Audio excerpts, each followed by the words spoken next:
Dini. Jalan Bunda. Sini nak. Dini.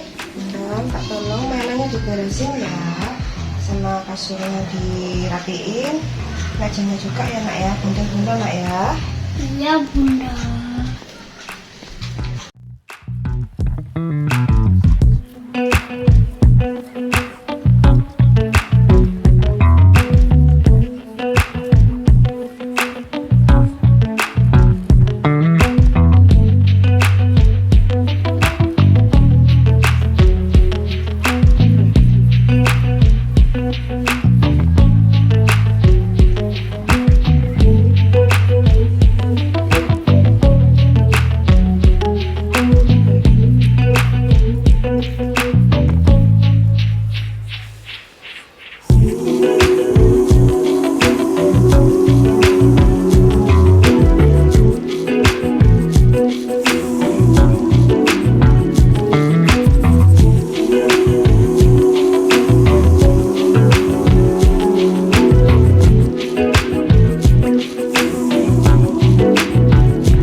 Wah, keren anak ayah.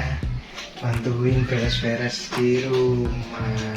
Iya dong ya. Ini sekarang mau taat kepada orang tua. Oh, jos pinter. Itu baru yang namanya anak soleh.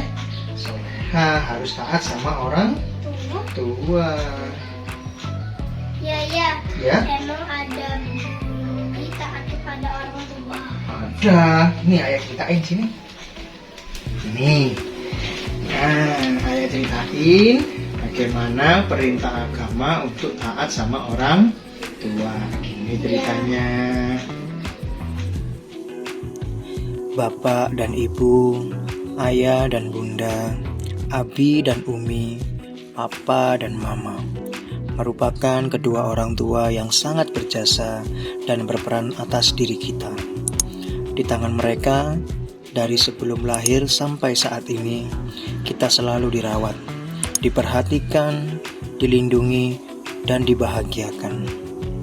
Tanpa mengharap balas budi dari kita, mereka dengan tulus dan ikhlas membesarkan kita, mendidik kita agar menjadi orang yang berguna bagi agama, bangsa, dan negara. Doa selalu mereka panjatkan untuk kita. Kerja keras mereka lakukan agar dapat memberikan makanan dan kebutuhan kepada kita. Tiada keluh kesah. Mereka melakukan itu semua dengan bahagia. Jika berkaca pada perjuangan kedua orang tua dalam membesarkan kita, sudah selayaknya kita berbuat baik dan berbakti kepada kedua orang tua. Atau dalam Islam sering disebut dengan birrul walidain. Mereka sudah selayaknya mendapatkan kebahagiaan dan penghormatan dari anak-anaknya. Mengenai hal tersebut, Islam sangat perhatian, sebagaimana ditegaskan dalam firman Allah Subhanahu wa Ta'ala, yang artinya, "Dan kami perintahkan kepada manusia berbuat baik terhadap kedua orang tuanya, ibunya yang telah mengandungnya dalam keadaan lemah yang bertambah, bahkan menyusukan pula selama kurang lebih 2 tahun. Maka dari itu, bersyukurlah kepadaku dan kepada kedua orang tuamu. Hanya kepadaku sajalah tempat kamu kembali." Quran Surat Luqman ayat 15. Ada beberapa kewajiban yang dilakukan oleh anak semasa kedua orang tua masih hidup, yaitu mentaati semua perintahnya. Dengan catatan, perintah tersebut tidak bertentangan dengan perintah Allah Subhanahu wa Ta'ala. Hukum mentaati kedua orang tua adalah wajib atas setiap muslim dan haram hukumnya mendurhakai keduanya. Tidak diperbolehkan sedikit pun mendurhakai dan menyakiti mereka berdua. Oleh karena itu, seorang muslim tidak boleh mendurhakai apa saja yang diperintahkan oleh kedua orang tua. Allah Subhanahu wa Ta'ala berfirman, yang artinya, kami perintahkan kepada manusia supaya berbuat baik kepada dua orang ibu bapaknya. Quran Surat Al-Ahqaf ayat 15. Kita juga diwajibkan menghindari perkataan kasar dan nada tinggi agar tidak menyakiti hati orang tua. Sebab ridha Allah adalah ridha orang tua dan murka Allah adalah murka orang tua. Sebagaimana dalam hadis Rasulullah SAW bersabda, ridha Allah Subhanahu wa Ta'ala ada pada ridha kedua orang tua, dan kemurkaan Allah Subhanahu wa Ta'ala ada pada kemurkaan orang tua. Hadis riwayat Tirmizi, Ibnu Hibban, Hakim. Selain berbuat baik, seorang anak bisa berbakti kepada orang tua dengan cara mendoakannya dengan kebaikan-kebaikan yang melimpah.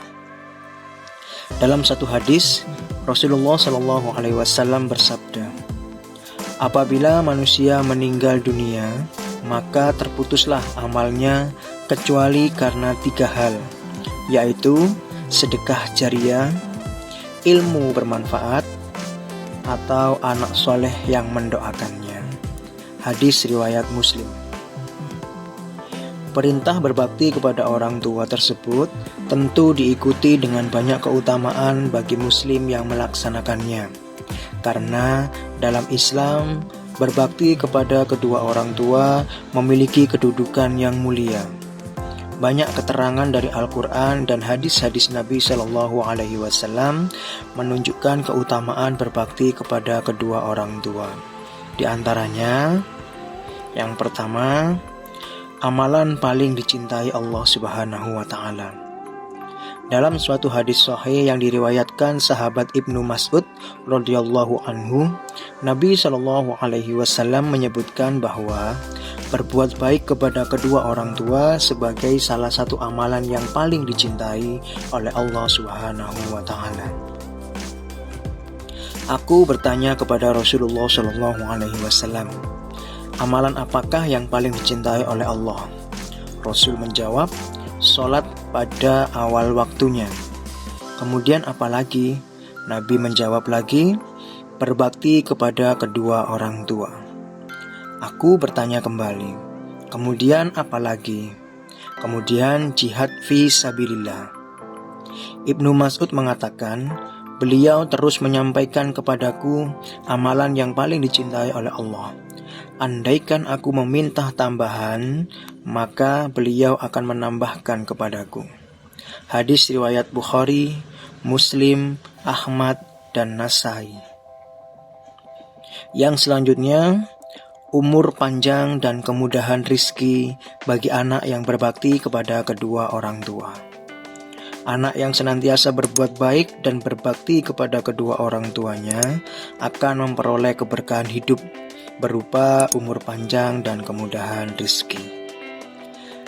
Dari Anas bin Malik radhiyallahu anhu, Rasulullah SAW bersabda, siapa yang ingin dipanjangkan umurnya dan ditambahkan rizkinya, maka hendaknya ia berbakti kepada kedua orang tuanya dan menyambung silaturahim, kekerabatan. Hadis riwayat Ahmad. Yang selanjutnya, pintu surga yang pertengahan. Kedua orang tua merupakan salah satu pintu surga, bahkan pintu surga yang paling pertengahan. Abu Abdurrahman As-Sulami meriwayatkan dari Abu Darda, seorang pria mendatangi beliau mengatakan, saya memiliki seorang istri, namun ibuku menyuruhku untuk mentalaknya. Abu Darda mengatakan, aku mendengar Rasulullah SAW bersabda, orang tua merupakan pintu surga paling pertengahan. Jika engkau mampu, maka tetapilah atau jagalah pintu tersebut. Hadis riwayat Ahmad, Tirmizi, Ibnu Majah, dan Ibnu Hibban. Disahihkan Syekh Al-Albani dan Syekh Al-Arnaud. Yang selanjutnya, ridha Allah Subhanahu wa Ta'ala tergantung ridha kedua orang tua. Bakti seorang anak kepada kedua orang tuanya akan mengundang ridha kedua orang tua kepada anak. Sementara ridha kedua orang tua terhadap anak merupakan penentu seorang anak mendapat ridha Allah Subhanahu wa Ta'ala. Abdullah bin Umar radhiyallahu anhu meriwayatkan Nabi Muhammad SAW bersabda, ridha Allah Subhanahu wa Ta'ala ada pada ridha kedua orang tua, dan murka Allah Subhanahu wa Ta'ala ada pada kemurkaan orang tua. Hadis riwayat Tirmizi, Ibnu Hibban, Hakim. Yang selanjutnya, doa yang mustajab bagi anak yang berbakti. Anak yang berbakti akan senantiasa didoakan oleh orang tuanya, dan doa orang tua untuk kebaikan anaknya merupakan salah satu doa yang mustajab atau memiliki peluang besar dikabulkan oleh Allah. Abu Hurairah radhiyallahu anhu mengatakan, Rasulullah Shallallahu alaihi wasallam bersabda, ada 3 doa yang mustajab, tidak ada keraguan akan hal itu. Doa orang yang terzalimi, doa musafir, dan doa orang tua untuk kebaikan anaknya. Hadis riwayat Ibnu Majah dan dihasankan oleh Syekh Al-Arnaud. Selanjutnya, sebab dikabulkannya taubat. Berbuat baik atau berbakti kepada kedua orang tua atau kepada salah satu dari keduanya merupakan salah satu sebab dikabulkannya taubat. Ibnu Umar meriwayatkan bahwa seorang pria datang kepada Rasulullah SAW. Ia berkata, wahai Rasulullah, saya telah melakukan dosa besar. Apakah masih ada taubat untukku? Rasulullah SAW bertanya kepadanya, apakah kamu masih memiliki kedua orang tua? Tidak. Apakah kamu memiliki khalah, saudari ibunya? Iya. Kalau begitu, berbuat baiklah kepadanya. Hadis riwayat Ahmad, Tirmizi, dan Ibnu Hibban, disahihkan oleh Syekh Al-Albani. Yang selanjutnya, amalan di jalan Allah Subhanahu wa Ta'ala atau fi sabilillah. Berbuat baik dan berbakti kepada kedua orang tua merupakan amalan mulia, bahkan termasuk amalan di jalan Allah Subhanahu wa Ta'ala. Saking agungnya kedudukan orang tua dan besarnya hak mereka untuk mendapatkan bakti dari anak-anaknya, kewajiban berbakti tidak gugur meskipun orang tua berbeda keyakinan dengan anaknya, selama tidak mengajak mengingkari Allah Subhanahu wa Ta'ala. Bunda, sini ya. Iya. Tadi Dini diceritain ayah bahwa harus taat kepada orang tua. Emang bener? Ya bener lah. Iya, itu kan Dini sebagai anak harus bisa taat sama orang tua. Oh begitu ya ayah bunda. Iya pinter ya, anak soleha. Dini sayang bunda ayah. Iya. Ayo sobat, kita harus taat kepada orang tua. Jangan lupa tonton Creation Channel Edukasi, like, comment, aktifkan tombol loncengnya dan komen di bawah. Assalamualaikum warahmatullahi wabarakatuh.